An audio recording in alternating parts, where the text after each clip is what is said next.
All right, we're gonna go ahead and get started. Start off by saying Shabbat Shalom.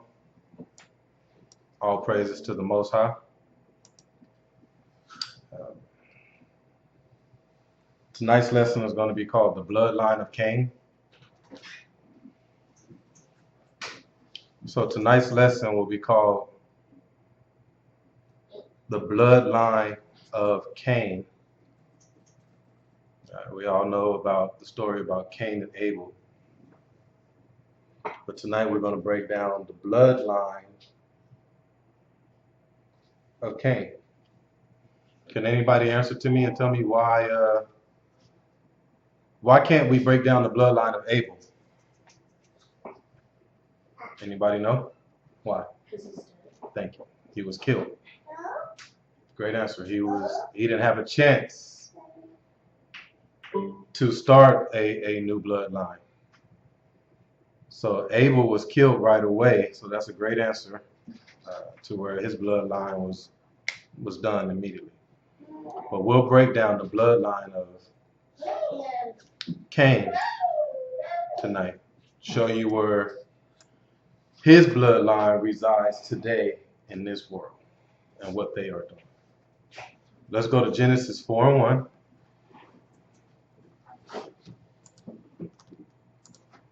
So tonight we'll start off in Genesis chapter 4, verse 1. I advise you to put your seatbelts on.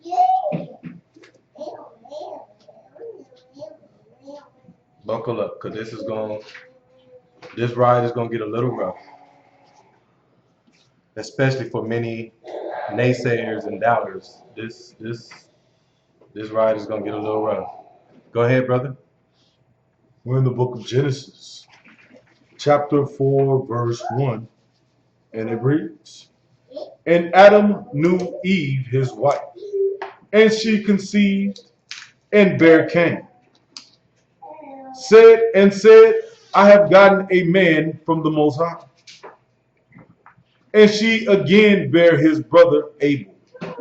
And Abel was a keeper of sheep, but Cain was a tiller of the ground." So it says Abel was the keeper of sheep and Cain was the tiller of the ground. So Abel, he kept up with the sheep. He took care of the sheep and the animals. And Cain was the tiller of the ground. He was more like the person that was planting the seeds and tilling the ground to continue the crop to grow. All right, let's go to Genesis 3:15. So it says Eve right here, she had two kids. First Cain, second Abel. Abel was the keeper of the sheep. Cain was the tiller of the ground. Genesis 3:15. Go ahead. We're in the book of Genesis, chapter 3, verse 15. And it reads, "And I will put enmity between thee and the woman, and between thy seed and her seed. It shall bruise thy head, and thou shalt bruise his heel."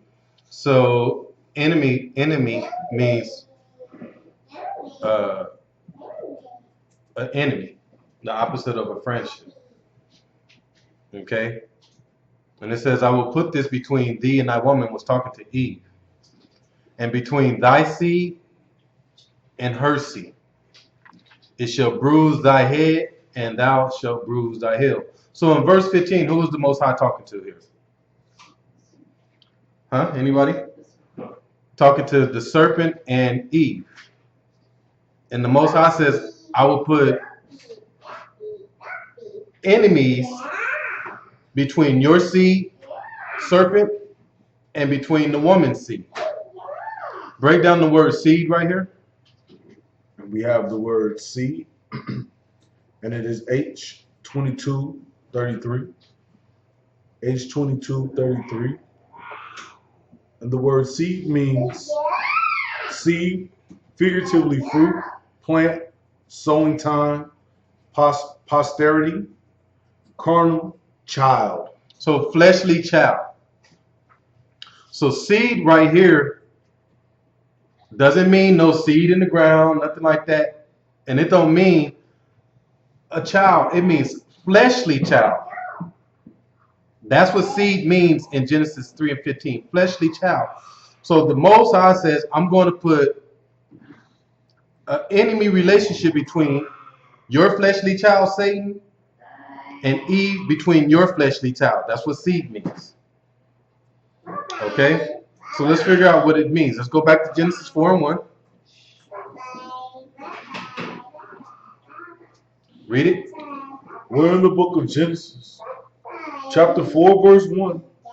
And it reads, And Adam knew Eve, his wife, and she conceived and bare Cain, and said, I have gotten a man from the Most High. I have gotten a man from the Most High. Break down the word Cain. And we have the word Cain, and it is H7014. H7014, and it is Cain. Kayan.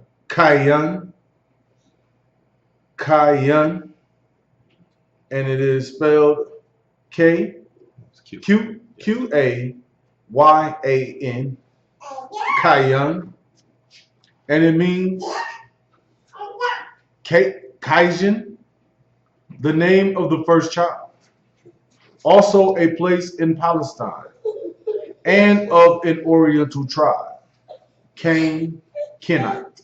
So it says Cain means the name of the first child, a place in Palestine, so different names I was named after Cain. And then the key word tonight will be Kainite, or Kenite, which is Kenite. Kenite. So Cain means name of the first child, which represents Kenite.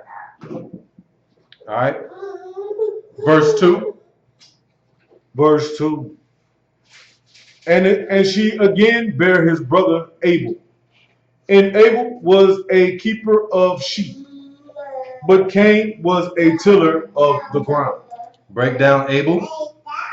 And we have the word Abel, and it is H1893, H1893, and the word is Habel, Habel, and it is spelled Habal,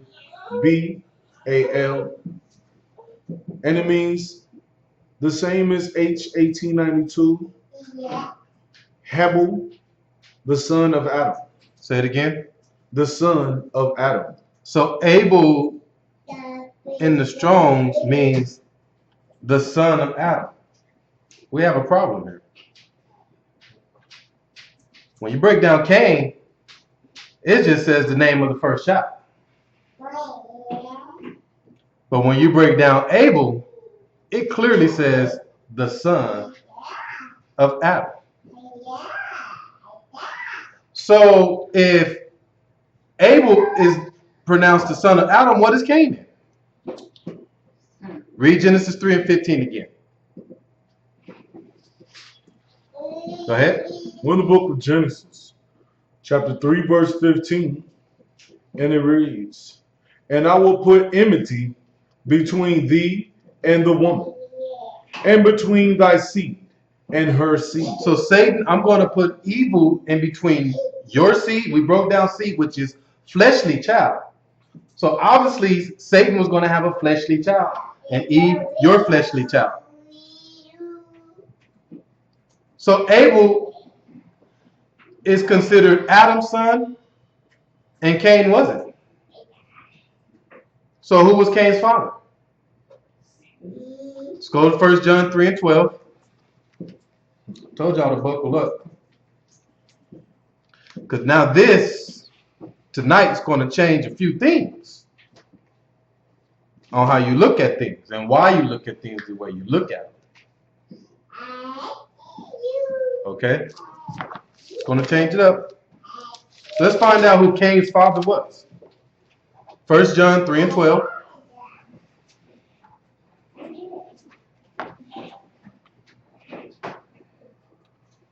Let's find out who Cain's father was. Since Cain's father is not Adam, let's figure it out. 1 John 3 and 12. Go ahead.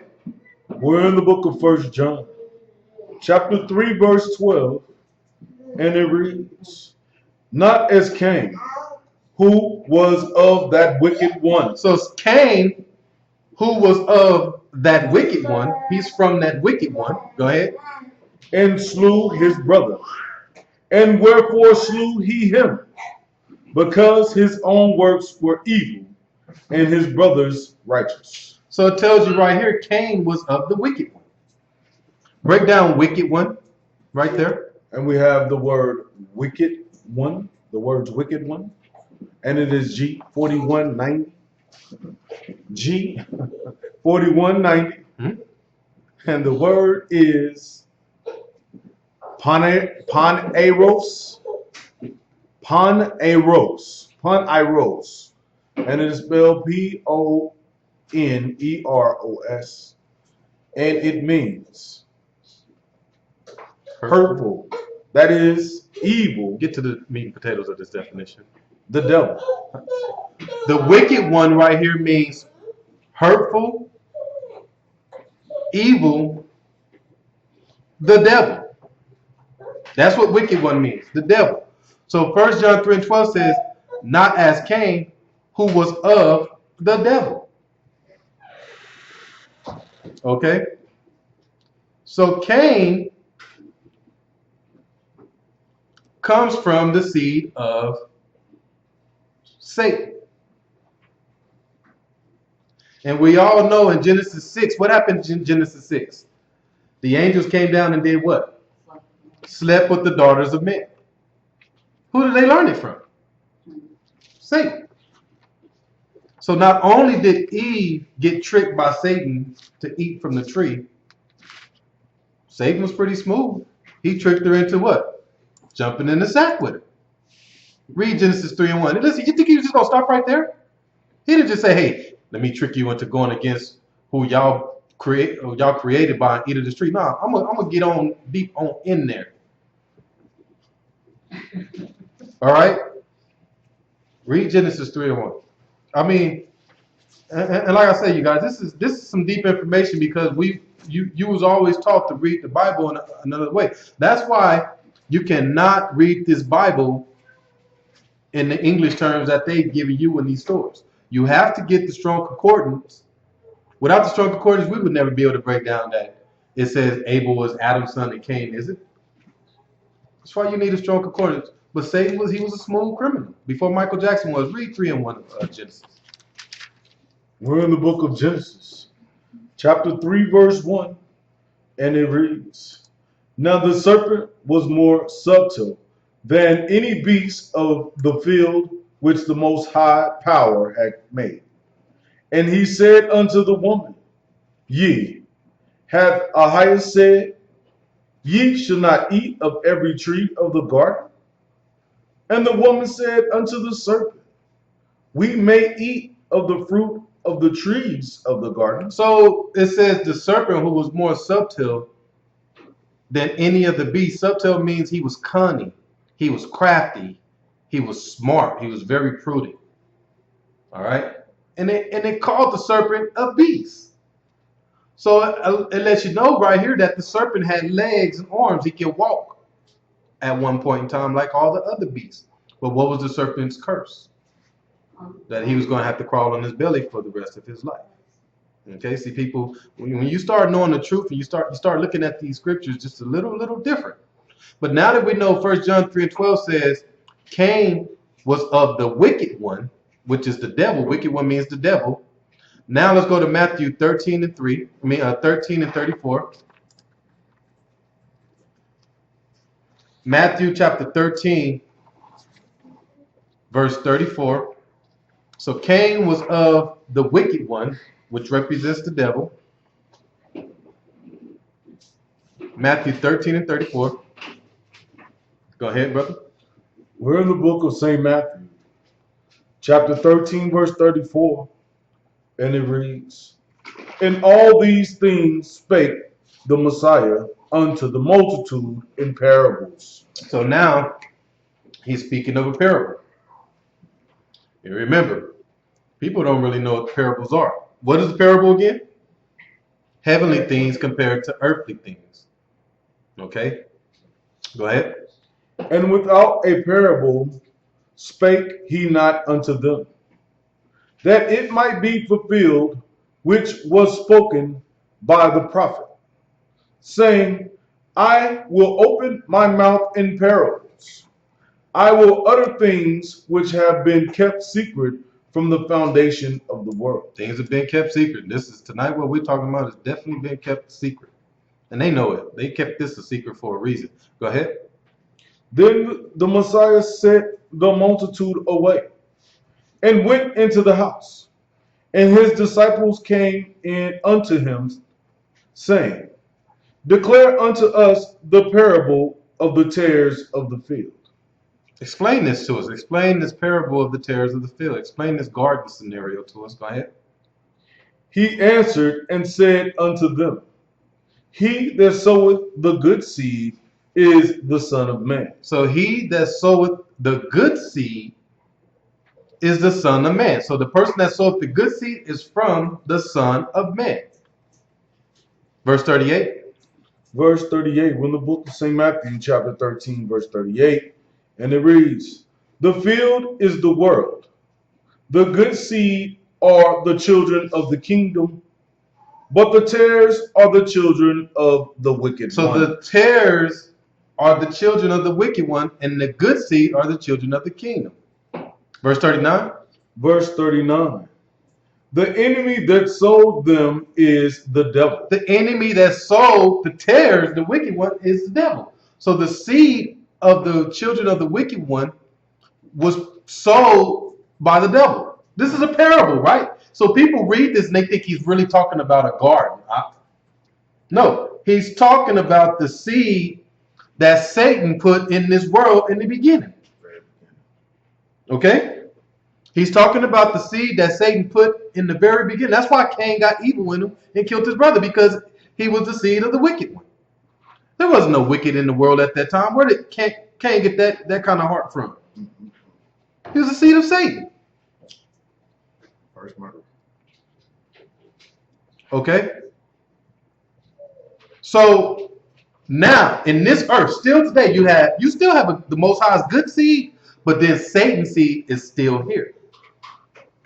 And that's what we're going to break down tonight, where it's at and how it went. So the good seed are the children of the kingdom, but the tares are the children of the wicked one. And read 39 again. In the book of Matthew, chapter 13, verse 39, and it says, The enemy that sowed them is the devil. He put that wicked seed here. Go ahead. The harvest is the end of the world, and the reapers are the angels. And the reapers are the angels. So Cain is the son of Satan. Okay? And Satan affected mankind with his evil seed. That's what Satan did in the beginning. And this bloodline lives on past the flood. This bloodline made it past the flood. It's still here today. Okay? So now let's break down exactly where this bloodline is. So let's go to Genesis 15 and 18. Before we go to Genesis 15 and 18, can somebody give me the Strongs again for Cain? What is it? Kenite. Okay, so it was the first child, and then there was a Kenite, right? All right, now let's go to Genesis 15 and 18. Go ahead. We're in the book of Genesis, chapter 15, verse 18, and it reads, In the same day, the Most High made a covenant with Abram, saying, Unto thy seed have I given this land, from the river of Egypt unto the great river, the river Euphrates. The Kenites. Huh? The Kenites. There they go. This is after the flood.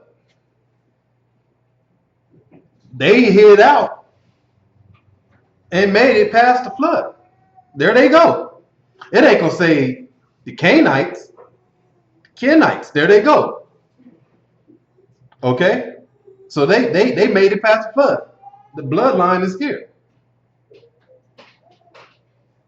All right, we're gonna break them all the way down. Go to Jeremiah 35:7.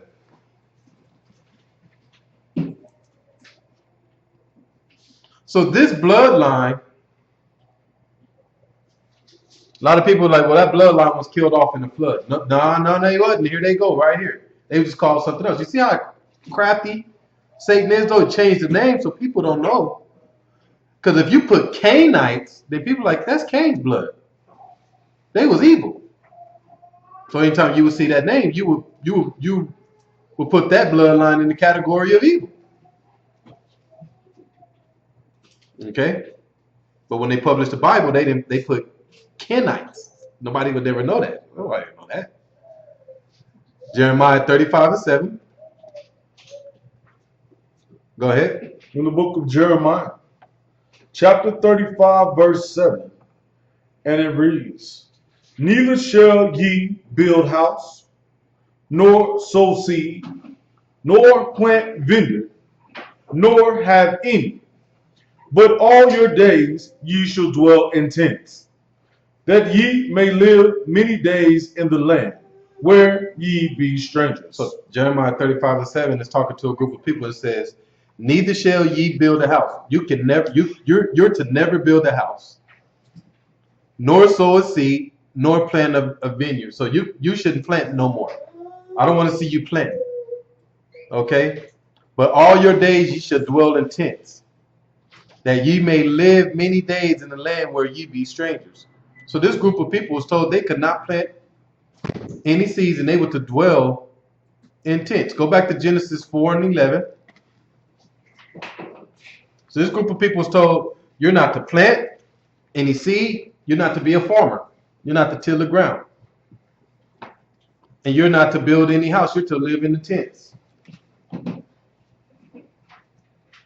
Genesis 4:11. Go ahead.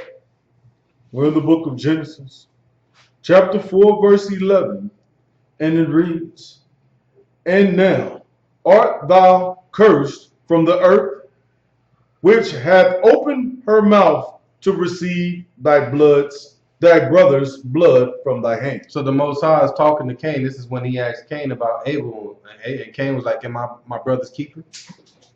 Being smart with the Most High, and then the Most High was like, well, all right, and now you are cursed from the earth. All right, what is he cursed from? Verse 12. Verse 12. When thou tillest the ground. So remember, what was Abel when he was born? Abel was what? The keeper of the sheep, and Cain was what? Tiller of the ground. Okay, read it. When thou tillest the ground, it shall not henceforth yield unto thee her strength. A fugitive and a vagabond shalt thou be in the earth. So it told Cain, when you tillest the ground, all right, when thou tillest the ground, it shall not henceforth yield unto thee her fruit. Meaning that when, after the curse, if Cain was to try to continue to till the ground would refuse to give him in return what he was trying to labor. So if he was trying to till the ground and sow the ground with seed and raise fruit, the fruit would not open her mouth. The fruit would not open her mouth to yield to him and give him the benefit of him tilling the ground. So that's what his curse was. You will no longer be able to till the ground. So that's what Jeremiah 35 was saying. You're not to sow a seed nor plant a vineyard. It's just not going to do you no good. Okay? Verse 13. Verse 13. We're in the book of Genesis, chapter 4, verse 13. And it reads, And Cain said unto the Most High, My punishment is greater than I can bear. Behold, thou hast driven me out this day from the face of the earth, and from thy face shall I be hid, and I shall be a fugitive and a vagabond in the earth. And it shall come to pass that everyone that findeth me shall slay me. The word vagabond means a waver or wanderer, someone who wanders, a vagabond, someone who has to disappear or flee and they wander. Go back to Jeremiah 35:7. That's what a vagabond is. A vagabond is someone who is a wanderer, someone who's not wanted. Okay? Moving from place to place. That's what a vagabond is. You move, you live here, and now you done wore out your welcome. It's time to go. You move here, now you done wore out your welcome again. You're wandering from place to place. You don't have a solid base. That's what a vagabond is. Read Jeremiah 35:7 again. We're in the book of Jeremiah, chapter 35, verse 7. And it reads, Neither shall ye build a house, nor sow seed, nor plant vineyard, nor have any, but all your days ye shall dwell in tents, that ye may live many days in the land where ye be strangers. So it's talking to this bloodline. You're going to be a vagabond. Everywhere you go, you're going to be living as a stranger, living in tents. You can't even have your own base, your own foundation, nor you to plant any seeds and try to grow a garden. Why? Because he told you you're cursed from the earth. You can till the ground all you want, and the earth will not yield unto you her strength, which is her fruit. You can do all you want, but you're a vagabond and you cannot till the ground. Verse 8. Verse 8. We're in the book of Jeremiah, chapter 35, verse 8. And it reads, Thus have we obeyed the voice of Jonadab, the son of Rechab, our father, in all that he hath charged us, to drink no wine all our days, we, our wives, our sons, nor our daughters. So it told them the sons of Rechab, they was told not to drink no wine all the days of their lives. Go ahead, verse 9. Verse 9. Nor to build houses for us to dwell in, neither have we vineyard, nor field, nor seed. So now Rechab, the son of Rechab, is telling them that they can't build a house. They can't till the ground. Okay? Sounds like the same people. Go ahead. Verse 10. But we have dwelt in tents, and have obeyed, and have done according to all that Jonadab, our father, commanded us. So they were Rechabites, who also was wanderers, and they pitched tents. And they will pitch tents wherever they can fit in at. So the question is, where is their bloodline at today? What happened to what happened to this bloodline? Let's go to 1 Chronicles 2:55. See, listen, you guys, this is why you got to continue to study more, study more, study more. Strong, study, strong. You just can't stop because you will never find this information, I promise you. 1 Chronicles chapter 2, verse 55.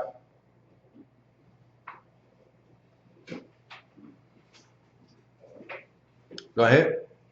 We're in the book of 1 Chronicles, chapter 2, verse 55, and it reads, And the families of the scribes which dwelt at Jabaz, the Tirathites, the Shimeites, and Shuchathites.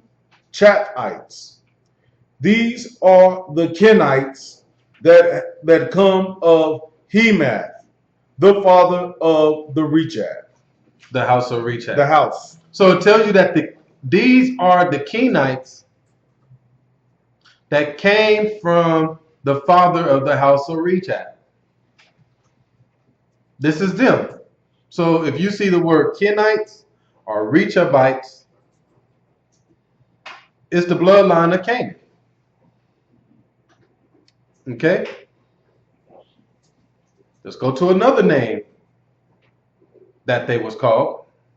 Go to Ezra 2 and 58.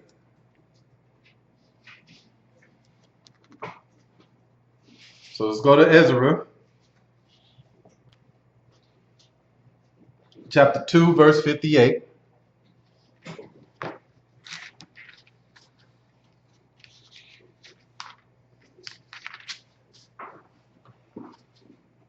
All right, go ahead. We're in the book of Ezra, chapter 2, verse 58, and it reads, all the Nithinims and the children of Solomon's servants were 392. Okay, so it says that all the Nithinims, and the children of Solomon's servants. Break down Nithinims. We have the word Nithinims, and it is H5411. H5411, and it means one given, that is in the plural only, the Nithinims, or temple servants. Temple servants. All right. So the Nethinims are considered servants of the temple. Okay, this is key here. This is probably one of the most keyest things of the night. All right. So the Nethinims are servants of the temple. Okay. Go to verse 59.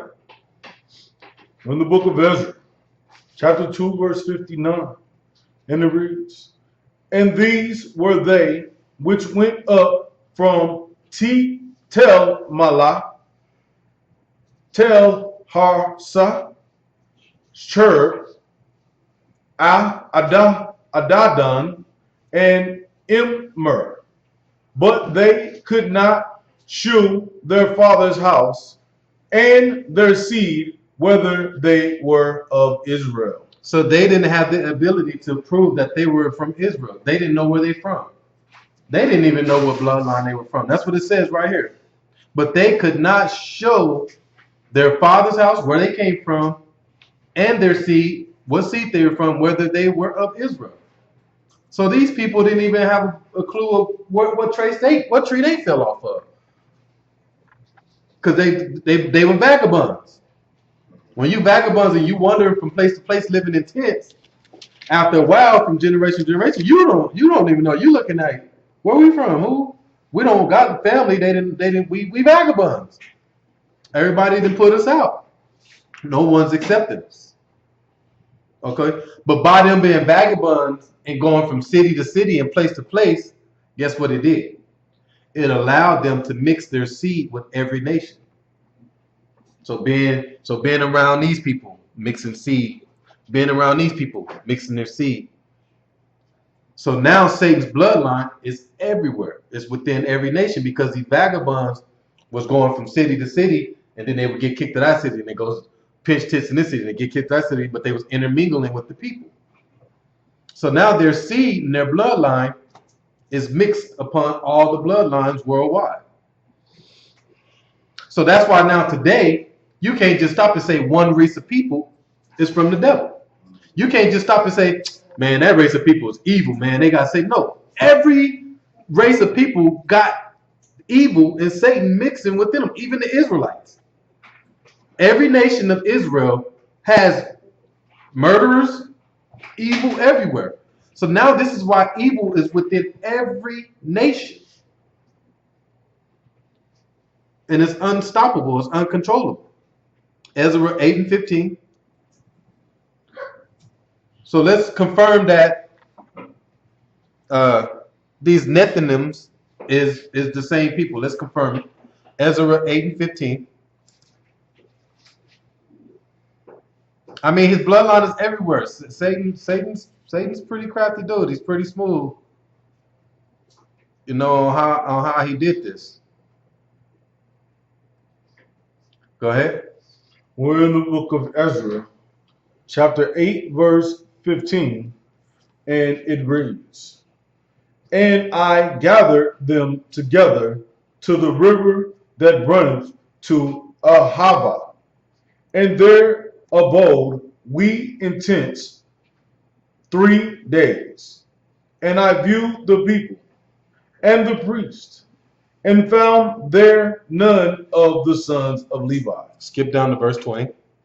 Verse 20, in the book of Ezra, chapter 8, verse 20, and it reads, also of the Nethinims, whom David and the princes had appointed for the service of the Levites, 220 Nethinims, all of them were expressed by name. So it says David appointed them for the services of the Levites. So David made the Nethinims the servants of the Levites in the temple. So that's why when we broke down the word Nethinims, what did it say? Temples of the servant. So now these people found a way to get close to the priesthood, the Levites. Huh? See where we're going? It's on track, right?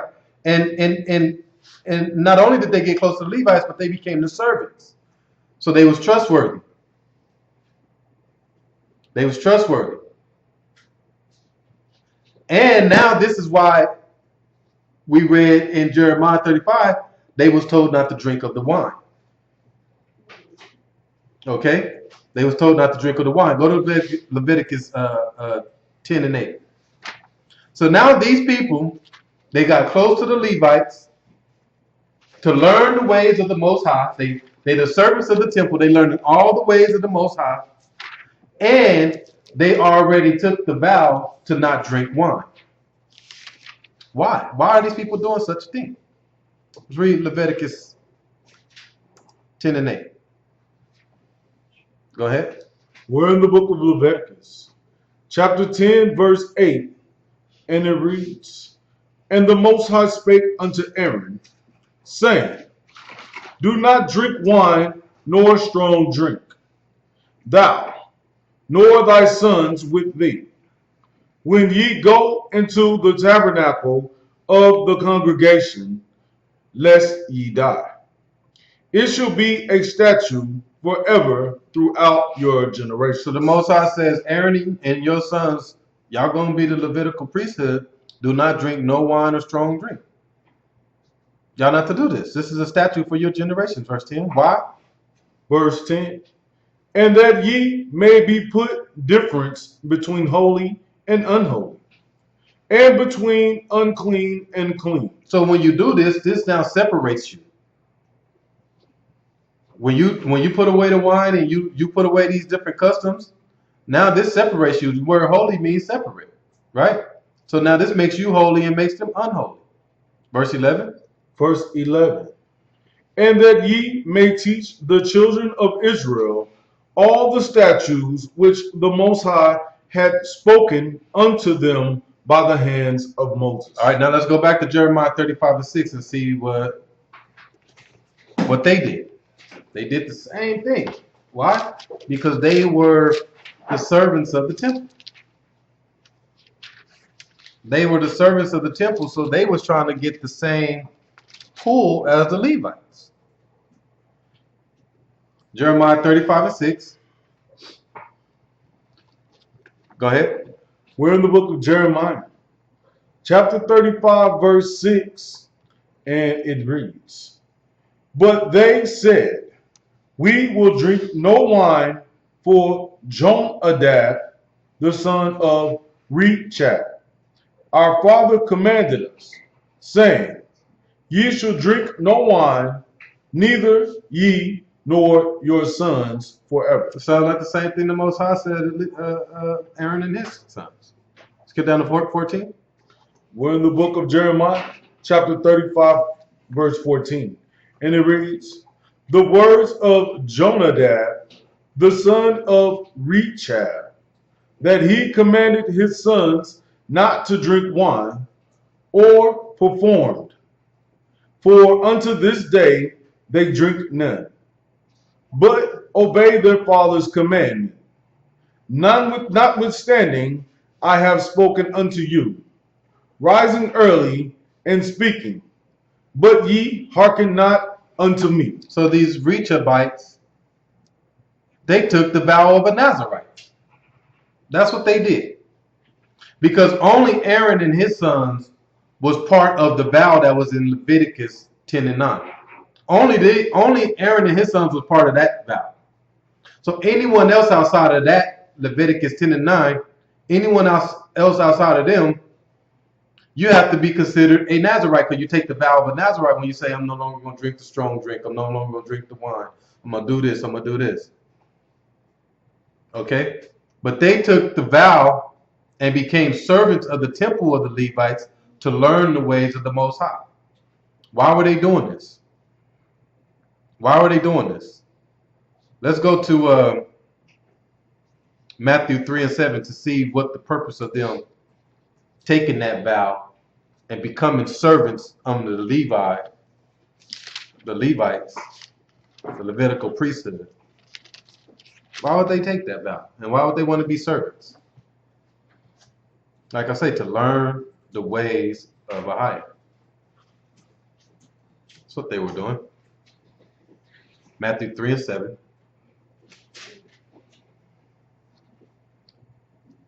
Go ahead.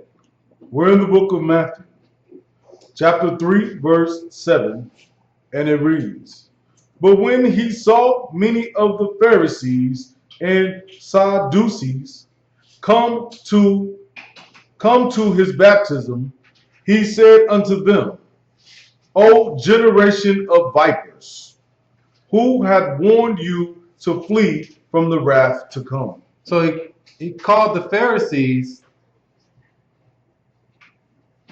generations of vipers. You guys are generations of vipers. What does he mean? Matthew 23 and 1. What does he mean when he says he's calling the Pharisees generations of vipers? Why is the Messiah referring to them as generations of vipers? Matthew 23 and 1. Go ahead. We're in the book of Matthew, chapter 23, verse 1, and it reads, Then spake the Messiah to the multitude and to his disciples, saying, The scribes and the Pharisees sit in Moses' seat. These people are in charge of the law. They sit in Moses' seat. What are vipers? Snakes? Okay. So Matthew 3 and 7 says, You Pharisees, you are generations of vipers. And then we read right here, the Messiah said to the disciples that the scribes and Pharisees sit in Moses' seat. They have the law. They're in charge of the law. And the religions and everything else. So this is why Cain's bloodline, we broke down, had taken the vow. And this is why they had became servants of the temple to the Levites to learn all they can learn. And when you take that vow and then you turn to the Most High's word, what does it do? It opens your spirit up that much more so you can learn more and the Most High can accept you, correct? So they took the vow, became servants of the temple to get that spirit to learn everything so they can take it and turn it around. This is what we have today. So that bloodline of Cain, they got real smart. They became vagabonds. They slept with everybody, intermingled with everybody in the cities, spread their bloodline, and then a portion of them took the vow, became servants of the temple under the Levitical priesthood, so they can be pure and holy through that vow to learn all the ways of Ahia, so they can sit in Moses' seat and use it for the ways of Satan. And that's what we have today. Matthew 23 and 29. That's what we have today. So when you look at it, you say, man, we got all these religions and we got all this evilness and this false doctrine dealing with these religions. This is what we have. This is what's happened. This is how it got to this point. Okay? Matthew 23 and 29. Go ahead. We're still in the book of Matthew, chapter 23, verse 29, and it reads, Woe unto you, scribes and Pharisees, hypocrites, because ye build the tombs of the prophets and garnish the sepulchres of the righteous. It tells us that you garnish the things of the righteous people.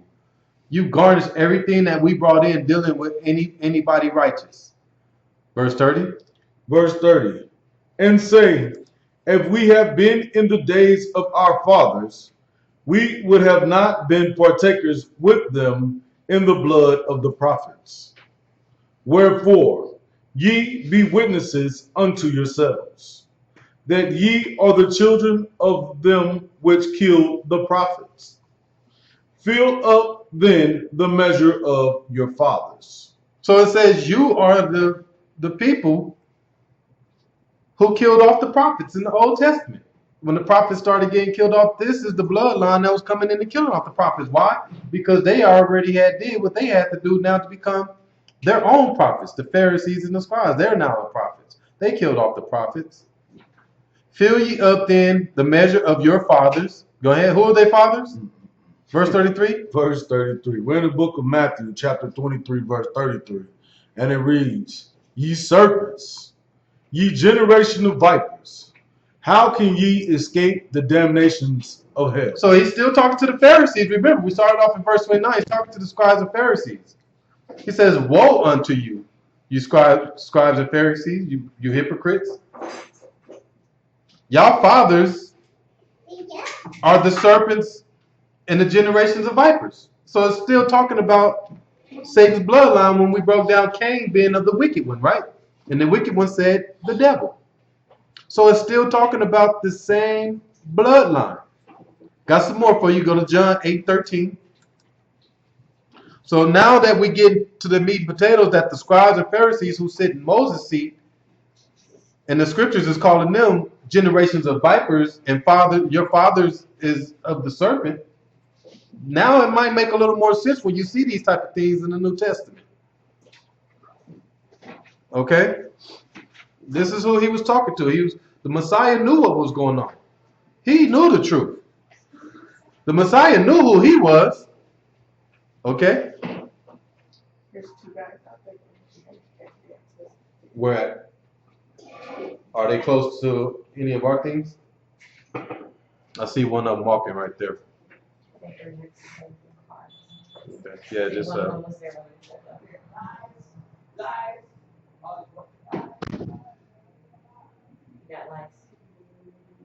he's got a lice on. He said he got lice, all these lice. That's what he's seen. All right, go ahead and read John 8 and 13. We ain't gonna let that distract our lesson though. That's just what we're talking about right now. You know, no big deal. As long as he ain't messing with none of our cars or anything like that, we're fine. All right, let's go. John 8 and 13. Go ahead. We're in the book of John, chapter 8, verse 13, and it reads, The Pharisees therefore said unto him. So the Messiah is still dealing with the Pharisees. Go ahead. Thou bearest record of thyself. Thy record is not true. So the Pharisees said to the Messiah, you bearest record of yourself and your record is not true. What the Messiah have to say? The Messiah answered and said unto them, Though I bear record of myself, yet my record is true. My record is true. Go ahead. For I know whence I came. I know where I come from. I know what I'm about. Go ahead. And whither I go. I know what I got going on. So I know where I came from and what I'm about and what I got to do. I know my mission. Go ahead. But ye cannot tell whence I come and whither I go. But ye cannot tell whence I come and whether I go. So you don't know nothing about me. Why? Because if you was about the prophets of the Old Testament, you would know everything about me. That's all they did was talked about me and prophesied about me coming and what I was going to do. But you guys are after your own God and after your own things. Verse 15. Verse 15. Ye judge after the flesh. I judge no man. Mm-hmm. And yet, if I judge, my judgment is true. For I am not alone, but I am but I and the Father that sent me. But I and the Father that sent me. So he said he's not alone. I'm with my Father. Okay, 8 and 44. Go down to 44. John 8 and 44. Kirk didn't have to go out there and put no hands on nobody out there. Got the scopes on him though. He didn't disappear. Oh, he right He there. right there. Yeah, he just got the scopes on him. All right, I'm like, Kirk disappears. Came in and said everything is all right. Then I ain't seen him no more. Go ahead. John 8 and 44. We're in the book of John, chapter 8, verse 44, and it reads, Ye are of your father the devil. Who is he talking to? He's talking to this bloodline. This is who the Messiah is talking to. You are of your father, the devil. Cain's bloodline. The Rechabs. All right? All the lines we done broke down tonight. This is who he's talking to. You are of your father, the devil. Go ahead. And the lust of your father ye will do. You're going to do the will of your father. Go ahead. He was a murderer from the beginning. Say it again. He was a murderer from the beginning. He's talking about Cain. Y'all are from your father, the devil, which is Cain. The devil became a man instantly in the flesh.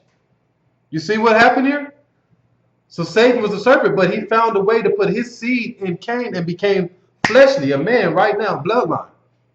So Cain was considered the devil. He's the devil bloodline.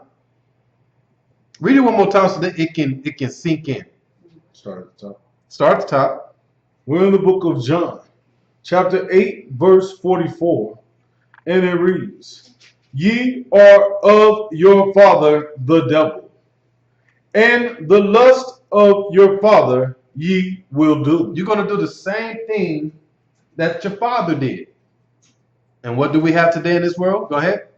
He was a murderer from the beginning, and abode not in the truth, because there is no truth in him. And that's what we have today. These people that's in the high seats and teach law and got the law, no truth is in them.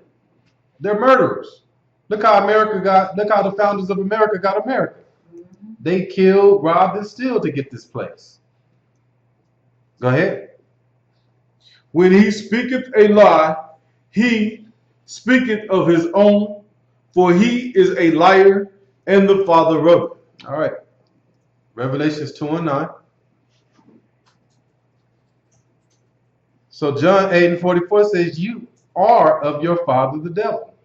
He was a murderer from the beginning. Okay? He was a murderer from the beginning.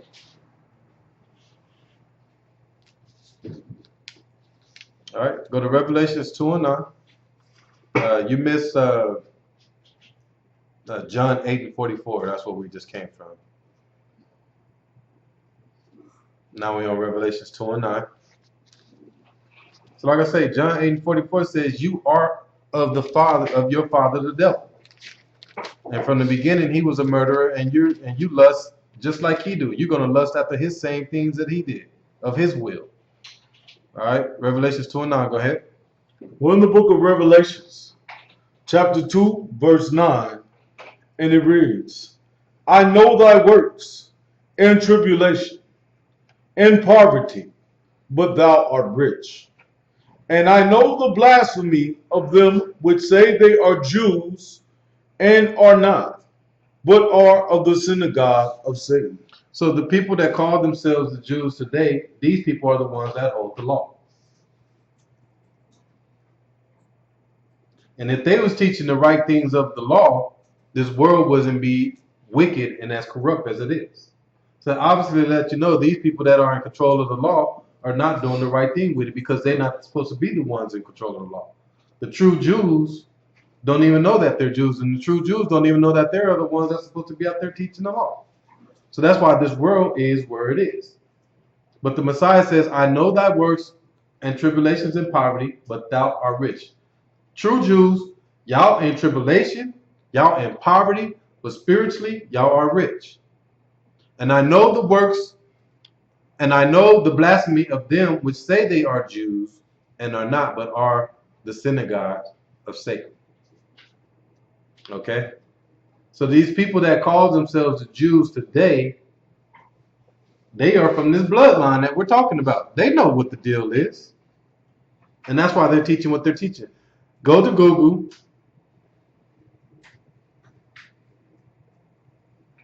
Got about 15 minutes left. We're right on track.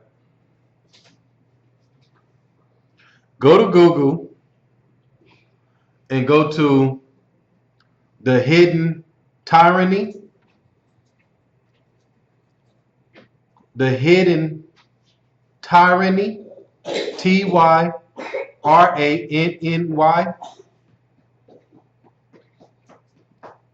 The hidden tyranny. And go to PD and put PDF. So the hidden tyranny PDF. And it should be the second link. The hidden tyranny.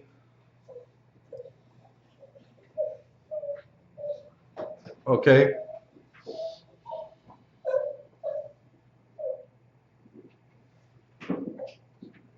And go to that. And it's Harold Wallace. Harold Wallace. And it's archive.org. Harold Wallace archive.org. On mine, it was the second link. Go to that book and read the intro. You guys get that? Okay. Go to the introduction part. Read this so we can just know who this guy is. And we're in the book Hidden Tyranny by Harold Wallace Rosenthal. And it reads, this booklet contains... You want me to touch that? Yeah, go ahead. Okay. And there's a quote in the beginning, and it says, most Jews do not like to admit it, but our God is Lucifer. Read it again. Y'all don't see that? Yeah. Read it. It says most Jews do not like to admit it, but our God is Lucifer. This is the Jews that run the world today. Read the introduction. That's not. I'll tell y'all. Go ahead. And the intro reads, this booklet contains the text of a most revealing and shocking interview of a Jew by the name of Harold Rosenthal. Okay, so this guy considers himself a Jew all the way long. He's a Jewish. He's one of the people that run the world. Go to page 37.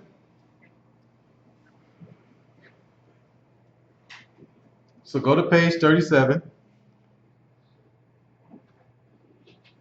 And on page 37, it's going to say Finis, Finis, Finis.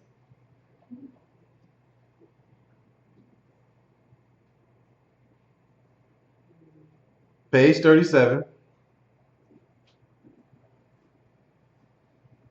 And at the bottom of that page, it's going to say Finis, Finis.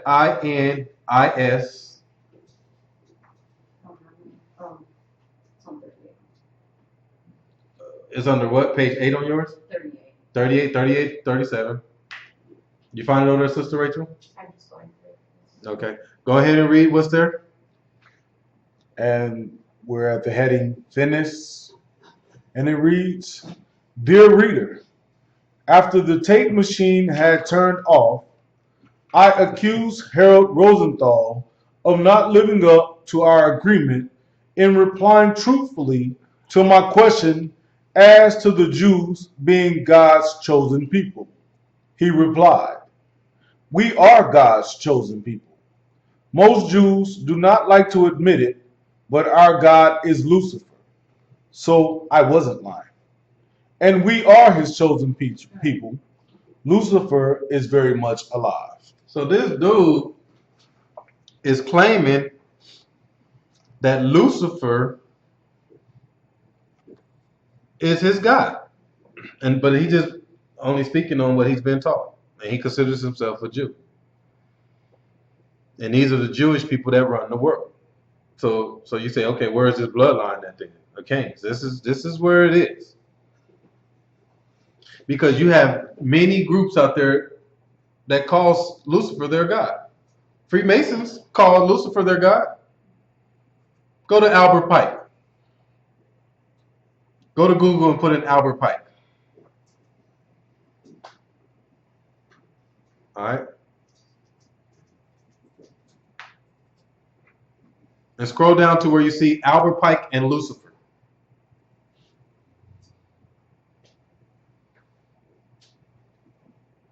Y'all see it? Albert Pike and Lucifer.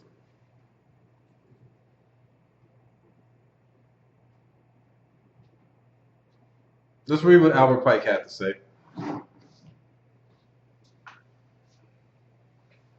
Go ahead. We're under the heading Albert Pike and Lucifer, Freemasonry and the World. And it reads, Albert Pike and Lucifer.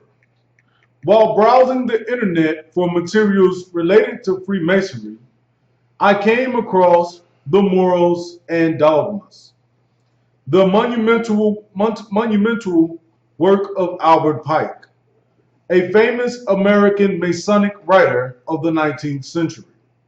Surprisingly enough, the voluminous text is most advertised via anti-Masonic sites, who sometimes even post the whole text only for the sake of one quote, which is meant to illustrate poorly hidden satanic inclinations of a Pike, and hence the whole Freemasonry.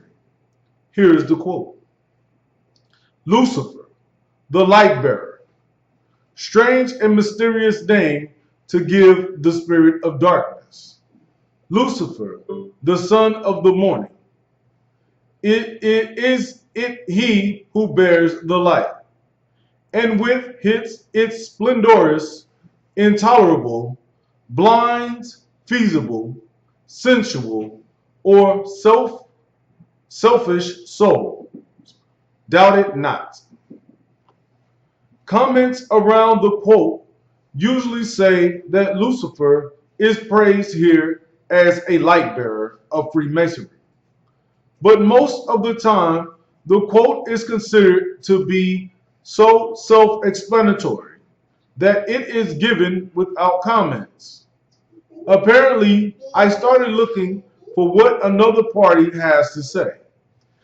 I was able to find only feeble and indirect defense. Feeble and indirect defense. Masonic defenders say that Pike was an Episcopal Christian. Pike was a Christian. Just like all of them, though.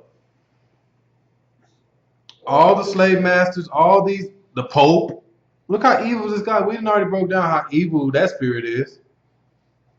And they consider themselves as Christians, though. So what I'm trying to get you all to see, though, is this bloodline is still here in this earth and it's heavy. And this is why you see so much evil on different sides, because Satan has his seed in his seed is in the earth, and these people are going to do the will of Satan. Okay? A lot of these people didn't have to take a vow to Satan and sell their soul to Satan. They already got the bloodline. They was already raised to that point to where that bloodline, they just continue to carry it on.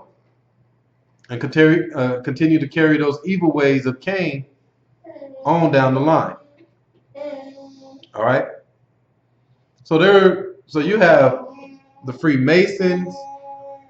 You have all these people, all these celebrities, all these athletes who are a part of the Illuminati.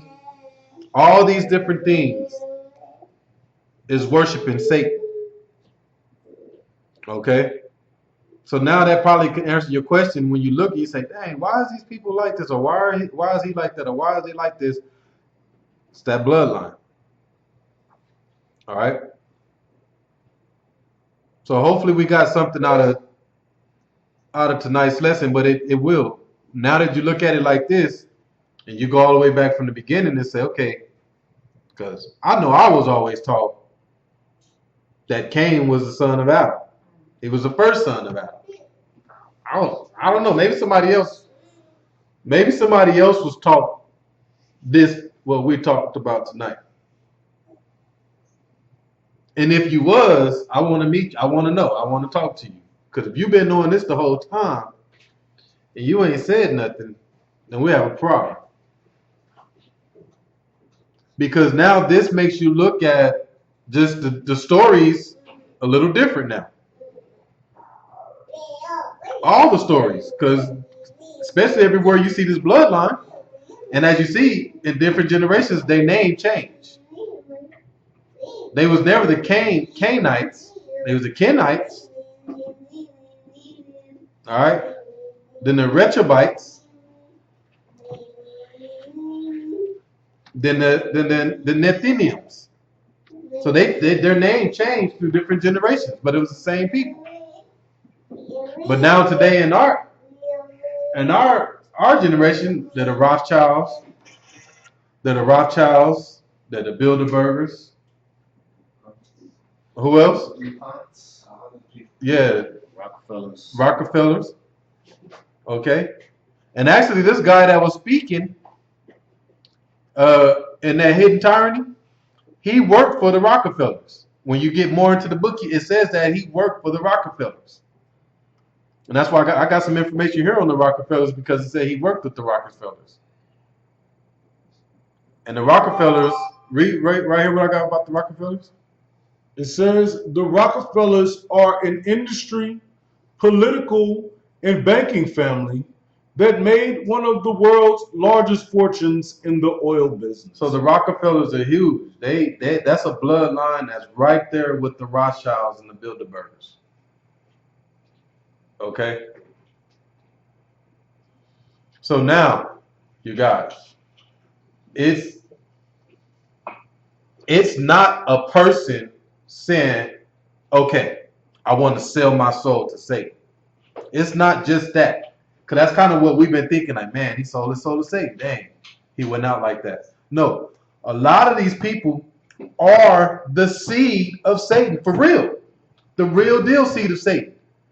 Like, for real. You can't just be like, oh, I mean, he's seed of Satan, he's from Satan. But you're just saying that because of things he's been through and what he's become. No, some of these people are the literal sons and seeds of Satan from the bloodline of Cain, because Cain was the son of Satan.